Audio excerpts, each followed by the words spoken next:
चला दिया, गर्भ जलने लगा, आवाज लगाया। भगवान ने सूक्ष्म रूप धारण करके और अपने चक्र सुदर्शन से गर्भ की रक्षा किया। दूसरे से रक्षा किया हुआ पुत्र का नाम परीक्षित। सभी जीव, सभी मानव क्यों परीक्षित है? जब हम सभी लोग माता जी के उदर में थे तो किसने रक्षा किया? जो सकुशल जन्म हुआ। आज कोई नौकरी चाकरी में कोई प्रवक्ता हो गया, कोई नेता हो गया, कोई कुछ हो गया, तो भगवान ने ही तो रक्षा किया है हम सभी लोगों को, जो सुरक्षित जन्म दिया है। तो हम सब लोग भी परीक्षित हैं।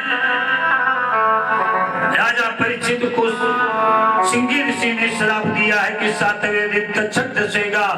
ये श्राप है, हम सब लोग भी श्रापित हैं। 7 ही दिन में जन्म होता है, 7 ही दिन में मरण होता है, 8वां दिन बना नहीं है। इसलिए हम सब लोग भी श्रापित हैं, हम सब लोग भी परीक्षित हैं। कथा सुनो बिना उंगली दिखाए कोई काम बनने वाला नहीं है। आ रहे हैं कथा सुनने के लिए, अपने गाय भैंस को ये नहीं बताया कि भैया हम जा रहे हैं कथा सुनने के लिए, बांध देना, कोहरा ज्यादा गिर रहा है। दूसरे को बुलाया, अब भैया चलोगे? कहाँ चलेंगे? जरा पस बांध दे। ये भैया बांध दीजिए, हम कथा सुनने के लिए जा रहे हैं। निकाला मोबाइल, फोन किया कि हम तो भूल गए थे, क्योंकि उसको देख करके तब अपने को याद आया, तब फोन से यार आवाज लगाया कि बांध देना। बिना उंगली दिखाए कोई कार्य होने वाला आज नहीं है कि भैया वो गए सुनने के लिए, तुम भी चले जाओ, और वो नहीं गए होते तो नहीं आते। सब उंगली दिखाने से काम होता है, और संसार दिखाने के लिए ही बना है।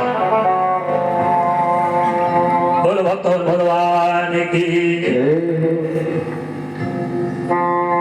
सभी श्रापित हैं, सभी परीक्षित हैं, लेकिन दुख क्या है? क्या 7वें दिन दसलेगा तक्षक मृत्यु हो जाएगी। सुखदेव जी ने कहा इसी चिंता से घर त्याग करके आए हो यहाँ। ये पहले बताओ 7 दिन की बात है, और भगवान के चरण सरोवर में 1 घड़ी आधी घड़ी आधी में पुनियाद, और तुलसी संगत साध के कटे कोटि अपराध। ये तो एक अपराध है, और 1 घड़ी आधी में पुनियाद। सत्संग कर लो, जीवन धन्य हो जाएगा। ये तो 7 दिन की बात है, क्यों चिंता करते हो? सबकी मुस्कुराहट आ गई, राजा परीक्षित भी मुस्कुराने लगे कि मैं तो आज ही एक ही शब्द में धन्य हो गया। जैसे कहा गया कि छोटी बीमारी अगर किसी की है और डॉक्टर लालची है, उसके यहाँ पहुंचे, कहा भैया 1 लाख रुपया लगेगा तब तुम ठीक होगे, घर फिर बेचना पड़ेगा। कहा गरीब बहुत है, तो कहा अपना खेत में डालो, नहीं मर जाओगे। अब उतना पैसा है नहीं, डॉक्टर ने और रोग बढ़ा दिया।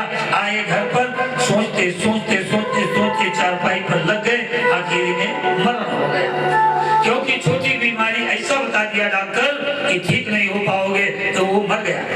और बड़ी से बड़ी बीमारी है, डॉक्टर अच्छा है, सांत्वना देने वाला है, उसी को कहा जाता है डॉक्टर नहीं है, भगवान है। क्यों चिंता करते हो? 4 दिन की दवा ले जाओ, अच्छे हो जाओगे। बड़ी बीमारी डॉक्टर ने बताया अच्छे हो जाएंगे, अच्छे हो जाएंगे, चाहे वो साल भर दवा चले, लेकिन अच्छे हो जाएंगे। रटते रटते वो अच्छा हो गया। बोलो भक्त और भगवान की।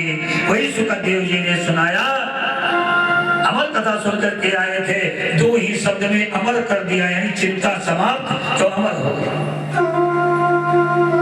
कहाँ बैठे हो सत्संग में, तो कुछ तो होना चाहिए।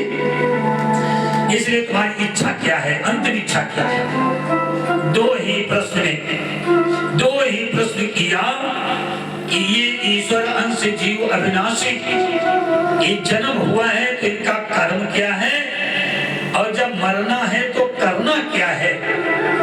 हम सब लोग मानव का शरीर पाए हैं, मरना है पता नहीं, श्वास का आवन होए न होए, तो इसे थोड़े ही समय में क्या करना चाहिए? ये 2 प्रश्न किया, 2 में 18,000 श्लोक में कथा सुनाया। ऐसे थे सुखदेव जी। बोलो भक्त और भगवान की अब एक कीर्तन सुन लो, फिर आगे की कथा अब